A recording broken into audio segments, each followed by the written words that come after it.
Good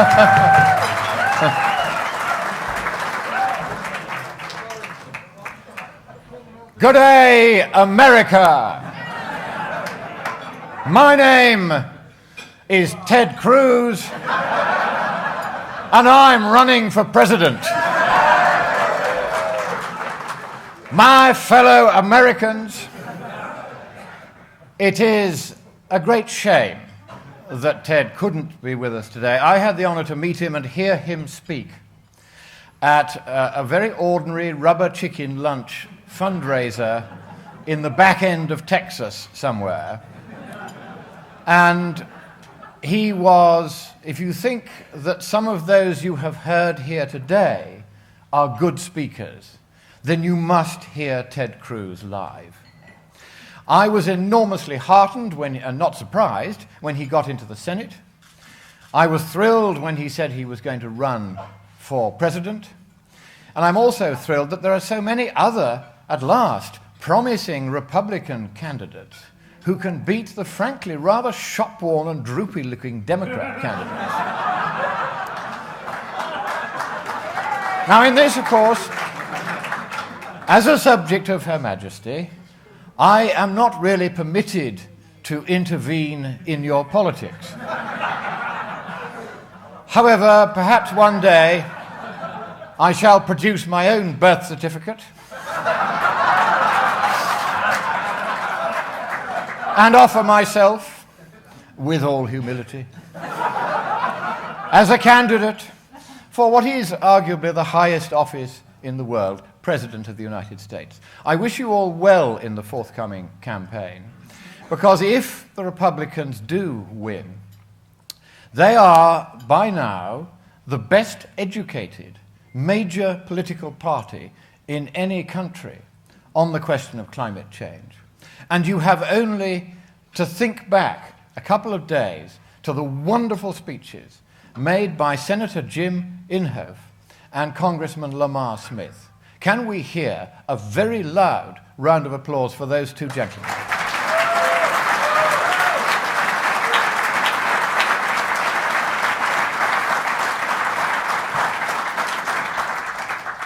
Now, it would also be right to thank, indeed a pleasure, to thank the wonderful people at the Heartland Institute. Jim Lakely, who has handled the media with his usual skill and imperturbability. He must have learnt that from a Brit somewhere, but he has a better stiff upper lip than most Brits. We have James Taylor, your endlessly charming continuity guy. It's always nice to speak when James Taylor has introduced you because he's so incredibly flattering. Then there's Sam Carnick, there's Nikki Comerford, here she is, the lady of the day.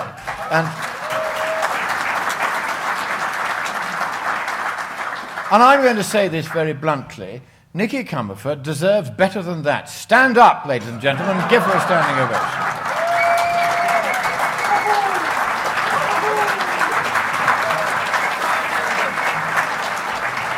And with, of course, her wonderful team, Keely Drukalis, who came with us to Rome, and my goodness, we tweaked the Pope's tail there quite nicely. Sterling Burnett, Jean Kaprowski, so many others from this great institute, which has stood up against the climate nonsense that is being peddled by a certain narrow-minded political faction, and has said that we here will keep the wishes and intentions and ambitions of your founding fathers for your country alive and well. Now, there is one absentee, a malingerer, who has chosen not to be among us today. And that, of course, is Joe Bast, the president of the Heartland Institute. Now, as you may think, he looks like a cross between Che Guevara and Fidel Castro, particularly in that picture. However, this is the man who is the force behind the Heartland Institute. This is the man whose vision has led to these 10 conferences and has led to the enormously valuable not so much proselytizing to those who are not here, but the exchange of ideas and information and hard science among those who are here. And that, to me, is almost the greater value of these conferences, so that we can mutually reinforce and reassure each other that we do not stand alone as science collapses around us. So, God bless you, Joe. I am going to ask this conference to come to its feet again. You are too seldom and too inadequately recognized. I want the conference to make the loudest noise it can for Joe Bast, your president.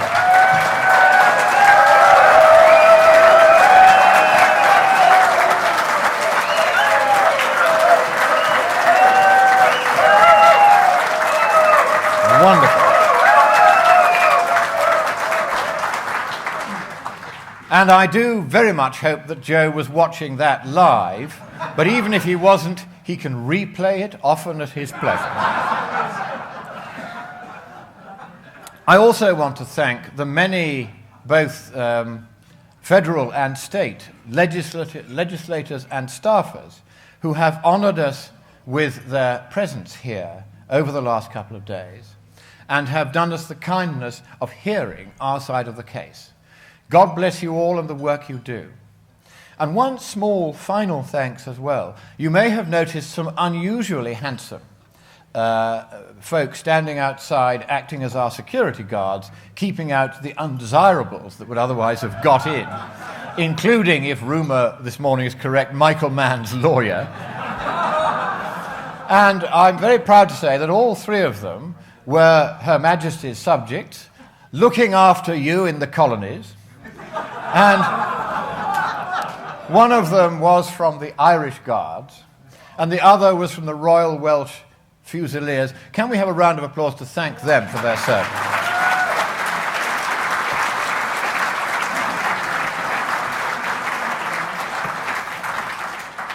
At Paris, this December, bleating representatives of almost 200 nations will gather in long-faced puritanical conclave under the adulatory and sycophantic gaze of the uniformly uninformed and curiously incurious international press to discuss a supposed problem whose very non-existence has come of age,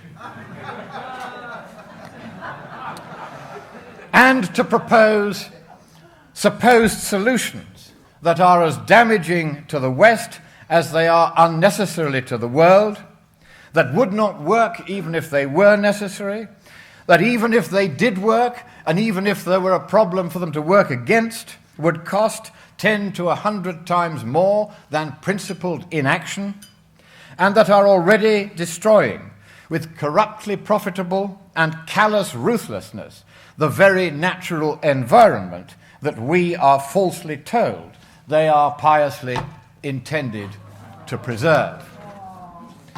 On my estate in Scotland, we used to have a very rare trio, a ménage à trois, 2 male ospreys and a female in the nest. We could look into the nest straight from our bedroom window. And there they were with 2 chicks, a most unusual grouping. We have not seen them for several years, because the blessed glen, where we have our wee bit hill and glen, is now surrounded by hideous windmills. And now, from 2/3 of the Scottish landmass, these expensive and useless and environmentally destructive monstrosities that slice the birds and kill the bats can now be seen. And the cost of these is now so monstrous that our electricity bills in the last 3 years have doubled, purely to pay subsidies to the fat cat landowners who have allowed these ghastly things on their land.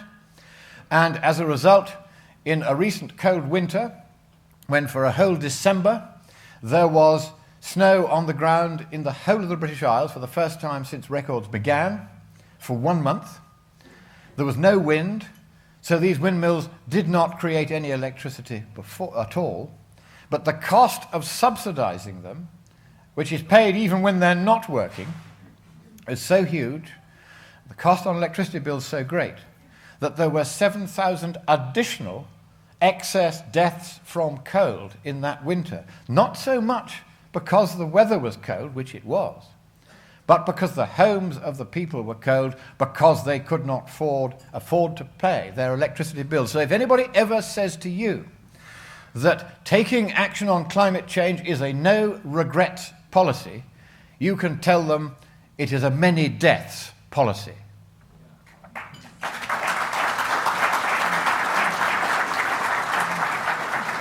There, in Paris, it is their shoddy ambition to establish, under the guileful guise of what they are calling in the treaty draft a governing body, a dismal, supererogatory and permanent global government, a grasping, omnipotent and omnivorous new world order founded on the pretext of the greatest lie ever told, conceived in the scientific ignorance and illiteracy of the classe politique worldwide, nurtured on the pusillanimous fantasy of an incredible children's horror story, fabricated upon the shifting sands of social convenience, political expediency, and above all financial profit, unaffordable to the West, unprofitable to the rest, predatory upon all, administered by few, unaccountable to any, and elected by none.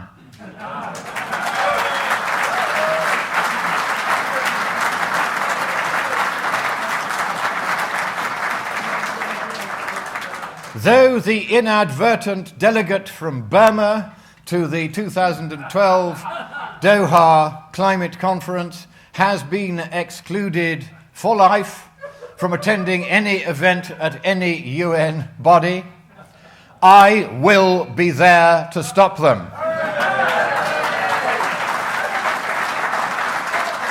The Treaty of Paris is calculated to set at naught forever all the high hopes and noble ambitions of your founding fathers. The slaveringly eager assent to that treaty by Mr. Obama will, at a shaky stroke of a misguided and leaky biro, make vain the hope of freedom and ensure that government of the people, by the people, and for the people shall perish from the earth. The profiteers of doom instead will bring us death, slavery, and the pursuit of puritanical misery. The glacial pace of global warming over the past quarter of a century stands in stark and startling contrast not only to the feverish predictions of the computer models that have been so thoroughly and repeatedly discredited by events, but also to the increasingly frenetic mood music by which a narrow, hate-filled, self-serving, but well-funded and powerfully placed political faction seeks to lull the public before, in December, the snake strikes for the last fatal time. Senator Whitehouse, what is it with White Houses and climate change? Senator Whitehouse has demanded the arrest and trial under the RICO statute of those of us who have dared to publish in the learned journals of science reviewed papers casting legitimate doubt upon the party line on climate. Our mortal sin, for which Senator Whitehouse thirsts to punish us by unlimited fines, triple costs and damages, and interminable imprisonment, is that we have, in his inexpert and untutored opinion, put ourselves at odds with what he has with characteristically insouciant mendacity described as the vast majority of peer-reviewed climate science. Well, here I am, Senator. Put the cuffs on. Lead me away. Throw me in the calabozo and drag me to trial. There, in the disciplined forum of the court of law, where the proponents of the climate scam cannot escape debate and cross-examination in the same way as they flee cravenly from it before the court of public opinion, I shall do to Senator Whitehouse what we did to Senator Gore in the High Court in London in 2007, when Her Majesty's then socialist administration proposed to circulate to every school in England his mawkish sci-fi comedy horror movie. The judge, here he is, Mr. Justice Burton, told the world that the Armageddon scenario that he depicts is not based on any scientific view. There, in a single crushing sentence, is the end of the global warming scare. That judge, a former socialist candidate, somebody who wanted to find in favor of Al Gore, on being presented with 80 pages of scientific testimony. The first draft was done by me. It was then knocked into some sort of recognizable scientific shape by Dick Lindzen and our honoree of this afternoon, Robert Carter. The moment the other side saw that testimony,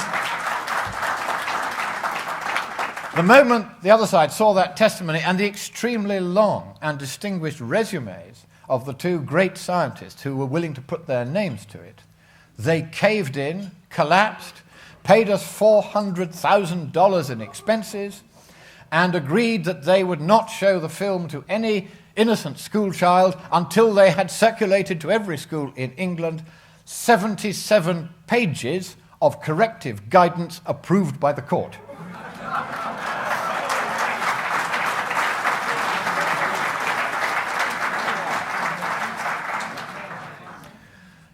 Now, 2 years ago, I had the honour to co-author with Willie Soon, Dave Leagates, and Matt Briggs, all of whom I'm delighted to see here today, a paper establishing definitively and beyond all possible challenge, modestly we say this, that the true scientific consensus about whether recent warming was mostly man-made amounted not to 97% of climate papers over the 21 years 1991 to 2011, not to the 95% asserted by the Intergovernmental Panel on Climastrology, but to 0.3%. 64 out of 11,944 of these papers that had been marked by climate extremist authors as supporting the consensus, only 64 papers, 0.5% marked by them. We read the 64 papers, only 41 of them, 0.3% of the entire sample, were even willing to go so far as to say that recent global warming was mostly man-made. That was the consensus proposition, not that it was going to be dangerous. That question wasn't even asked. So there is no scientific consensus. No, there is. I'm going to give in on this. Because it is we in this room who are and ever have been the climate science mainstream.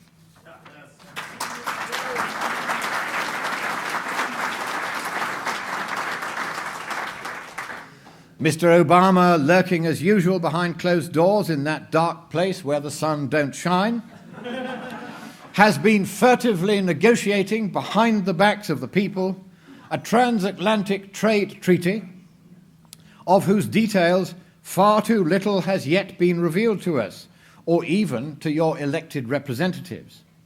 We know really only two things for sure. The treaty will bind all of its signatories irreversibly to take costly and unnecessary action to address the non-problem of global warming, and as with Obamacare, the contents of the bill enacting it will not be revealed to members of Congress until after they have voted on it. Whatever that is, ladies and gentlemen, it is not the democracy that your founding fathers had in mind. Such is the contempt for democracy on the part of the totalitarians who dare to call themselves the Democrats. It is the duty of the Republican Party not to be fooled by the artificial rhetoric of free trade into enacting the reality of yet another supranational and unelected governing body with real political power that is intended to be forever beyond the reach or recall of any mere electorate. For today's totalitarians have learnt that there's no need for jackboots. All they need to ensure the permanent imposition of their will upon every aspect of our lives, down to the last flickering, poison-filled mercury light bulb, is a treaty the one sure method by which an administration in temporary control of the White House and likely to lose it can inflict a permanent and irreversible law upon all its successors beyond any hope of subsequent reversal, notwithstanding the changing wishes of the people or the votes of the Congress of their elected representatives. The treaty-making power is increasingly being used by the Marxist left worldwide to bind irrevocably the elected parliaments and therefore to breach the fundamental principle of an elected parliament, which is that it cannot bind its successors. Now, it's the duty, therefore, of the Republican Party to insert not only into the Transatlantic Trade Treaty, but also and separately into the Treaty of Paris, a short, simple secession clause that permits any state party to the treaty to resile from any of its obligations thereunder without penalty after giving a year or two's notice to the depository state. Here you will see a secession clause that was indeed inserted into the Kyoto Protocol. You need, at the moment, neither in the trade treaty as far as we can tell, we haven't seen it yet, but certainly not in the Paris Treaty, whose draft I have read, there is no secession clause. It is the most urgent matter that faces all of us now to make sure that that secession clause is inserted. Because once it is there, the global governing body that has the ambition to turn itself as rapidly as possible into an unelected, permanent and all-powerful global government will know that as soon as it becomes apparent to all as it is apparent to us that there is no basis for global warming alarm, then countries one by one can leave at once and without penalty.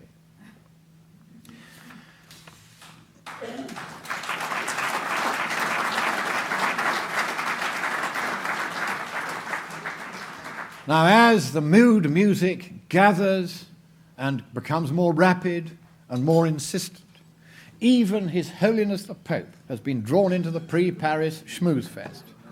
The most widely publicized encyclical letter of all time will be published next week, and here I exclusively reveal its entire contents.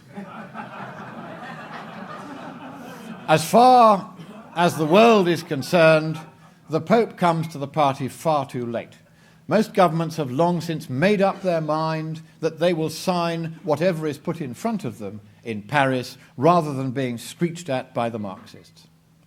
It is sad that by this kind of institutional terrorism, rational decision-making has been replaced by fear, but it has, and I have recently been reading Richards' 3-volume History of the Third Reich. The first volume is in many ways the most interesting of the three. It describes how the Third Reich came to be. Many of the signals of impending totalitarian disaster that are evident in the behavior of the hard left today are the same signals that were being given by the Nazi hard left, for they are left. They were the National Socialist Workers' Party of Germany. At the time when they were calling for their opponents before they reached power, they were calling for their opponents to be arrested and tried and executed for not following the Nazi party line. And we have heard almost every week in recent years somebody, often senior professors, demanding that we be arrested, tried, and not merely imprisoned, but executed for not adhering to the party line. You would have thought that after the unspeakable horrors of the 20th century, even the hard left of today would not be so unprincipled and so careless of history as to repeat that hideous and murderous mistake.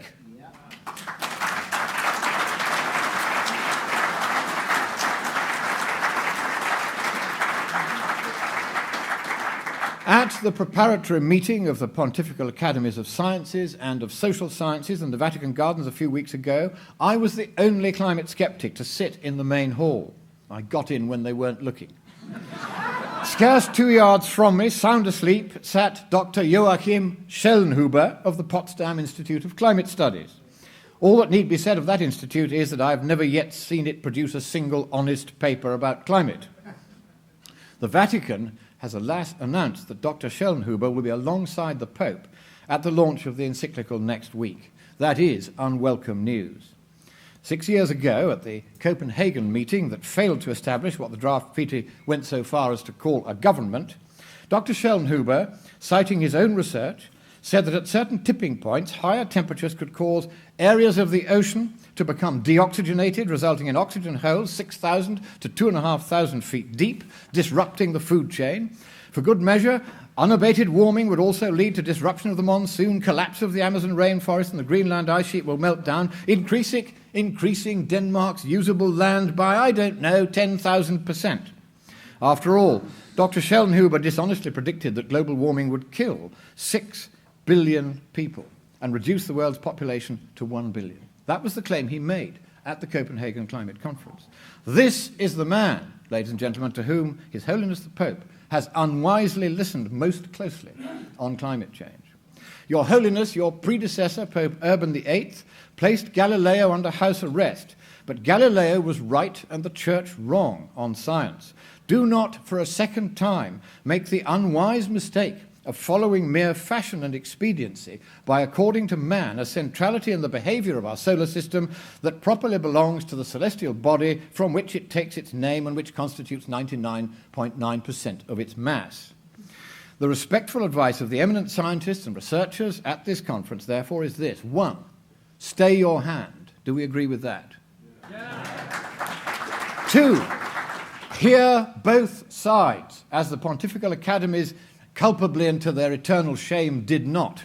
Do we agree with that? Yeah. 3, put aside Schellnhuber and his inhuman nonsense. Do we agree with that? 4, think again.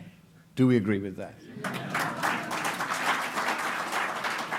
Another piece of pre-Paris mood music, which would unquestionably be marked scherzando, was the publication in the propaganda sheet Science, once a learned journal, I understand, of a paper by Tom Carl, the hapless director of the National Climatic Data Center, announcing that the stasis hiatus or pause or hernia in global warming that was first announced to the Doha Climate Conference by a certain party does not exist, and that the Earth's surface has carried on warming at an accelerating rate. Well, now, neither the authors of this nonsensical paper, nor the PAL reviewers, nor the propagandists who edit the once learned journal Science had bothered to check the rates at which the air immediately above the surface and the ocean immediately below it had warmed. The air above it hadn't warmed, the ocean below it had hardly warmed. There's no way that the interface between them could have warmed. That would repeal the laws of science. Now, we have had a lot about Willie Soon today and Harvard, which has behaved so badly towards him and so very favorably towards somebody who really did have a much bigger conflict of interest. And so at an earlier presentation, I did say that we should redo the Harvard logo and that there's now a new Harvard cheerleaders song. Lie, lie, lie, lie, lie, lie, lie, lie, lie, lie, lie, lie, lie, lie, lie, lie, lie, lie. Now, I'm pleased to report that Congressman Smith is on that case. I'm delighted that Willie and his 2 charming children, as well as his wife, have been with us at the conference. I want you once again to rise to your feet and make the loudest noise you can to indicate your affection, loyalty, support for Willie and his family and their great courage at this very difficult time.